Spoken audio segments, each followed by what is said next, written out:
बहुत लोग यूपीएससी के मेरिट लिस्ट में नहीं आ पाते हैं और उन्होंने कहा कि ऐसे 10,000 से ज्यादा लोगों का पोर्टल पर नाम दिया गया है। प्रधानमंत्री जी ने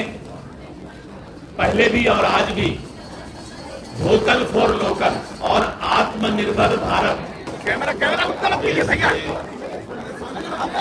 यशस्वी प्रधानमंत्री आदरणीय श्री नरेंद्र मोदी जी के द्वारा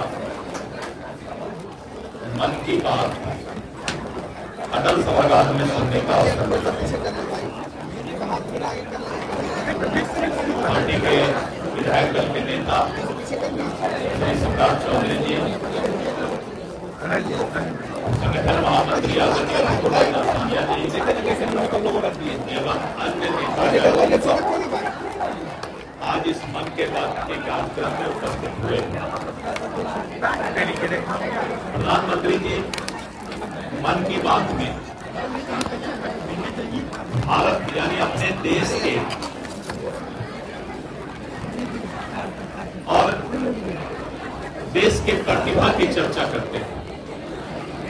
आज उन्होंने उड़ीसा के रोमिशा की बात की कि एक गरीब घर की लड़की काफी अगर इच्छा शक्ति मजबूत हो तो खेल की दुनिया में पूरे दुनिया में वो परचम लहराने का काम की। प्रधानमंत्री जी ने उड़ीसा के उस खिलाड़ी की चर्चा की और उनसे बात भी किया। उन्होंने मोहसिन से भी बात किया जिन्होंने 2 गोल्ड मेडल दिया है और उनके माता पिता को भी बधाई दिया। एक बात जो उन्होंने आज बहुत बड़ी बताई, इस देश का जो सर्वोच्च परीक्षा होता है यूपीएससी का, जिससे हमारे देश में सर्वोच्च पदाधिकारी बनते हैं, उसमें ऐसा देखा जाता है कि सभी क्राइटेरिया पूरा करने के बाद भी अंतिम क्षण में बहुत लोग यूपीएससी के मेरिट लिस्ट में नहीं आ पाते हैं और उन्होंने कहा कि ऐसे 10,000 से ज्यादा लोगों का पोर्टल पर नाम दिया गया है जो यूपीएससी के प्रथम, द्वितीय, तृतीय चरण को आगे बढ़ते हुए अंतिम में उनका जो है नाम मेरिट लिस्ट में और अंतिम चरण में नहीं रुक जाता है, तो वैसे मेरिटोरियस और प्रतिभावान छात्रों का भी छात्राओं का भी पोर्टल पर नाम उपलब्ध कराया गया है। प्रधानमंत्री जी ने पहले भी और आज भी वोकल फॉर लोकल और आत्मनिर्भर भारत की चर्चा की है। किसी भी परिस्थिति में भारत को आने वाले समय में स्वदेशी सामान का उपयोग करना चाहिए। हम दूसरे देश के सामान का उपयोग नहीं करें और वोकल फॉर लोकल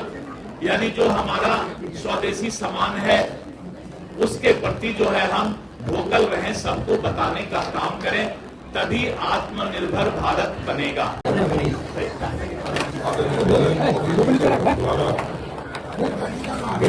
दुनिया में इस तरह भारत का मान, भारत की संस्कृति, भारत के अंदर खेल की भावना,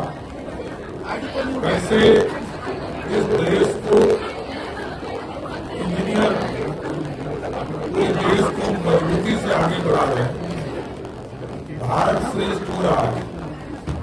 और भारत के खिलाड़ी के प्रतिभा को प्रोत्साहित करने का काम देश की यशस्वी प्रधानमंत्री जी ने बताया। मन की बात के माध्यम से कश्मीर से कन्याकुमारी तक लगातार नरेंद्र मोदी जी अपनी मन की बात के माध्यम से चर्चा करते हैं और भारत यदि श्रेष्ठ हो रहा है तो इस श्रेष्ठ होने में कैसे